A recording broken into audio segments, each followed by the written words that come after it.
Sue said no bad jokes, and so I have this born again joke that wants to come out, but I'm not going to. So, good morning. How is everybody today? Good. Me too. Nice to have a little bit of sunshine. No rain. So today we're going to talk about, as we continue looking at our values in the world, we're going to talk about the idea of being reachable and teachable. This month's focus is on education and my mind just went blank on the other half, continuous improvement. I'm going to continuously improve my memory so I can not go blank like that. But it's education, continuous improvement. Are we being open to something new? Do we have the door open to something new? And we're going to be looking this month at this wonderful book called Daring Greatly by Brené Brown. Some of you may know her. She works a lot with the idea of healing shame-based thinking. And so we're going to be, and it's a fabulous book for that. And a fabulous book for, we're going to look next week at what she calls wholehearted living, which is the opposite of shame-based living. So wholehearted living. So she says that vulnerability, last week we talked about the F word. Today we're going to talk about the V word, vulnerability. We all take a breath. Vulnerability is the core, the heart, and the center of meaningful human experiences. It's the core, the heart, and the center. Am I willing to be vulnerable? And so why do we have a talk on vulnerability? Because as we look at our values in the world, in order to live our values in the world, we have to listen, we have to be open, we have to be teachable by spirit, by our inner self, by our inner wisdom to what is our value in the world. Emerson says that to be yourself in a world that is constantly trying to make you into something else is the greatest accomplishment. I can relate to that. I'm sure you can relate to that. You know, we in religious science tend to be a church of people who are making our way as, not necessarily the way society wants us to be, right? We tend to be, I like to call it a group of misfits. And I mean that in a very honorable way, that we don't fit into the cultural norm of what it should be. And so we do listen to that voice, and that's what ends us up in a place like this, is that we do choose to be something different, and we do choose to answer that call. So can we be reachable and teachable? We're here to express the true nature of spirit. That's what we're here for. That's the only reason you and I are here on this planet, is to just express spirit, our true nature. And it uniquely expresses as us. Spirit is this infinite presence expressing uniquely as you and me. See, it's taking the time to be you and me right now. It's taking the time, the thought, the energy. I don't know if you thought about that, but you're here because Spirit is being you. Breathe that in for a moment. That's how valuable you are. That's how important you are to the world. Is that the infinite is taking the time to be you. You're not an accident. You're not, immaterial to the world. You're important. I'm important. We're here. So there's only one mind that's taking this time to be us. But we have to be humble enough to listen to it and not to listen to our conditioned beliefs. Because I don't know about you, last week and the week before we talked about we pick up a bunch of conditional beliefs along the way, and oftentimes we're living our lives out of that.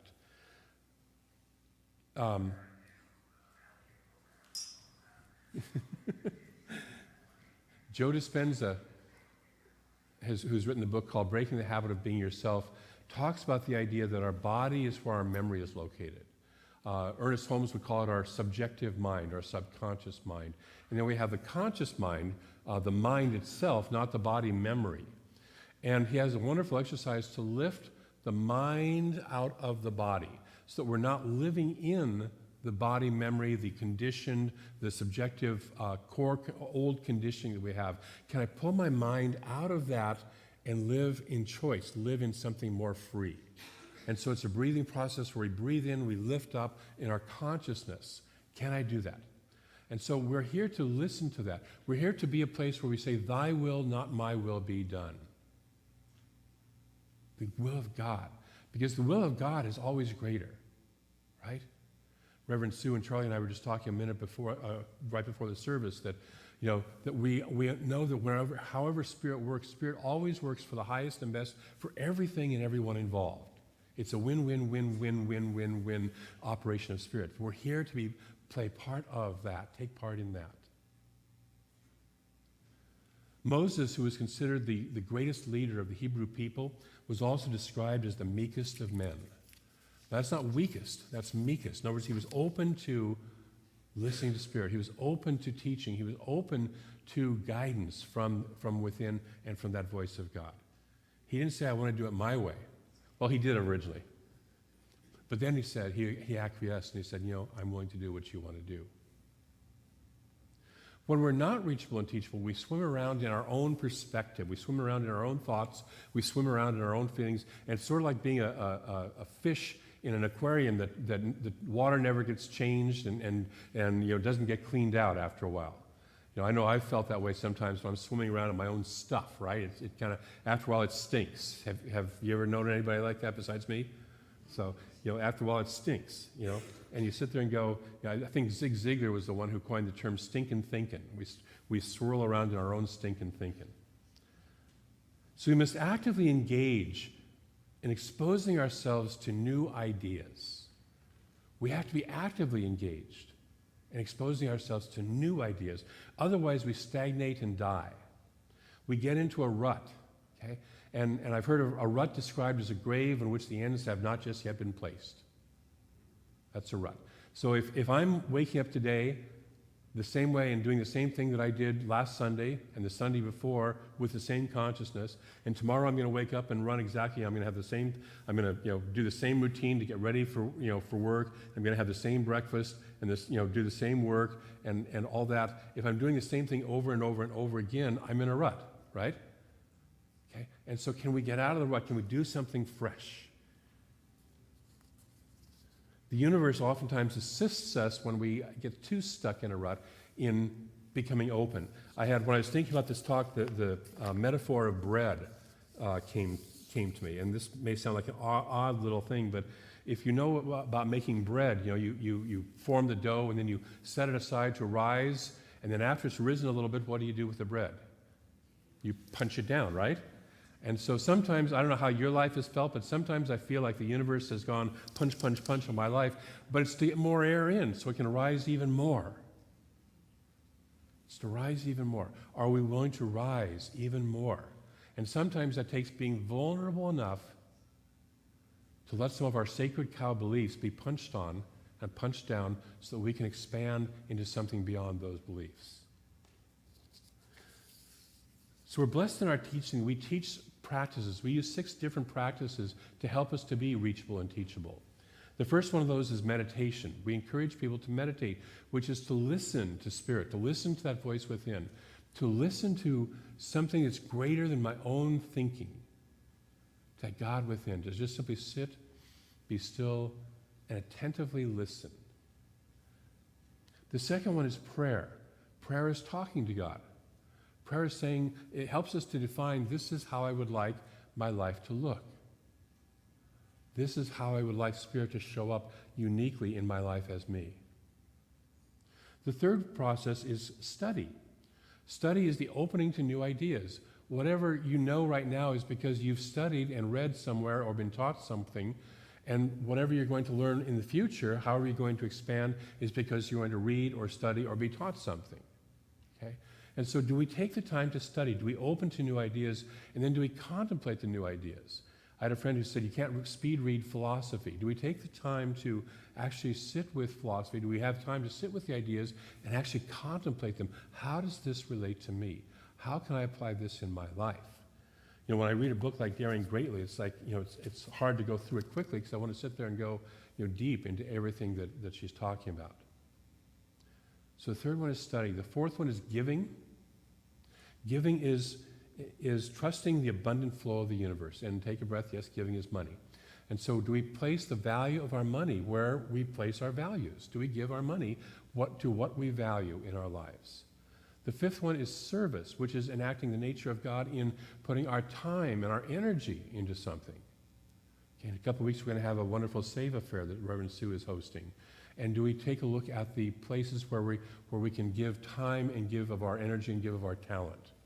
And then the final process, the sixth process, is called visioning. Visioning is a specific process of sitting and meditating and contemplating and listening to Spirit in specific ways of our lives. What is Spirit's highest and greatest idea for this aspect of my life or for this project I'm taking on in my life? And it both opens us up again to greater ideas than the ones that are just circulating around in my own brain, and it also builds my intuition, so I start to know what does that intuition sound like and feel like, what is my experience when I know that I'm listening to intuition instead of my own stuck self. So those are the 6 spiritual practices: meditation, prayer, study, giving, service, and visioning that we engage in to expand ourselves, to make ourselves more reachable and teachable. And so I invite you to look at where you are in those practices, and are you open to that? Are you playing with those? Are you expanding yourself in that area? See, we live in this center. I love this center because we live in a banquet hall of spiritual food. Okay? We have so many classes. We have so many things going on. Anything from Tai Chi and yoga to the Center for Spiritual Living, the authorized classes to watercolor. We have all this stuff going on, to visits to wineries going on, and we have all this opportunity to learn something new, to connect with something new, to expand ourselves. And I invite you to dive in and get fed. Dive in and get fed. So again, going back, we are conduits for the divine to manifest on earth. We're the place where we are the opening where it manifests. Are we clear? Are we a clear conduit? Am I plugged up? Am I blocked up? Am I diverting the energy to somewhere that I don't necessarily want it to go? Or am I really an open and clear conduit for Spirit saying, yes, I'm willing to have this manifest in the greatest and highest way? My blockages look like my old beliefs that say, no, I'm not good enough. No, I can't get enough. I don't deserve enough. Whatever I do doesn't work. All that stuff is our blockages. Can we clear those out? So in order to be who we came here to be, we have to be open. We have to be reachable and teachable by truth. I have to be open to listening to Spirit. Somebody recently asked me, what's the process you use in writing your talks, Reverend David? And the process that I use is the very first thing I do is I sit down and say, God, what do you want to say through me? God, what do you want to say through me? And I start to listen to that. When we're sitting here in the meditation, the 2-minute meditation prior to that, I just simply sit here and go, speak through me. Whatever it is that needs to be, even whatever's written on the paper, speak through me. If there's anything else that needs to be said, can we be open to that? Can we be reachable and teachable by truth? And we have to be willing to explore. We have to be willing to explore, and we have to be willing to make mistakes as we explore. Many of us hate mistakes, right? We don't like that. We're kind of uncomfortable with mistakes. Miles Davis, the great jazz musician, said, sometimes you have to play a long time to be able to play like yourself. Sometimes you have to be able to play a long time to be able to play like yourself. I think that's why most of us are better grandparents than we ever were parents. Because we've played for a while with our kids, and we finally have got it figured out about the time that they're ready to have their kids. Okay? We've played long enough. Miles Davis also said famously that there are no mistakes in music, just new lines to riff off of. Just new lines to riff off of. Are we willing to be in that place? Brené Brown says that when shame becomes a management style, engagement dies. When failure is not an option, we can forget about learning, creativity, and innovation. So let's ask ourselves, what is the management style that I apply to myself? If I'm my own manager, and we are, if I'm my own manager, what management style do I apply to myself? Do I engage in shame? You dummy, what'd you do that for? God, I should have known better. Okay, all that stuff, all that shame-based stuff, do we do that for ourselves? Do we do that for others? Even in our minds, oh, that dumb person, they should have known better. Okay? Do we do that? Or are we loving? Do we give ourselves permission to make mistakes? Do I encourage risk-taking, vulnerability, and learning? Do I encourage that? Wow, look at that. I'm learning how to be myself, and I just learned one way that I don't want to be myself, but now I know how, more of a direction of where to go to be myself. So am I open? Am I reachable and teachable? Am I willing or willful? There was a comment that was made on the minister's listserv about a week ago It was a question that one of the ministers asked. We were having a debate on a hot topic that just got voted on a week ago. And the question asked was, am I willful or am I willing? Am I willful or willing? Which is a great question.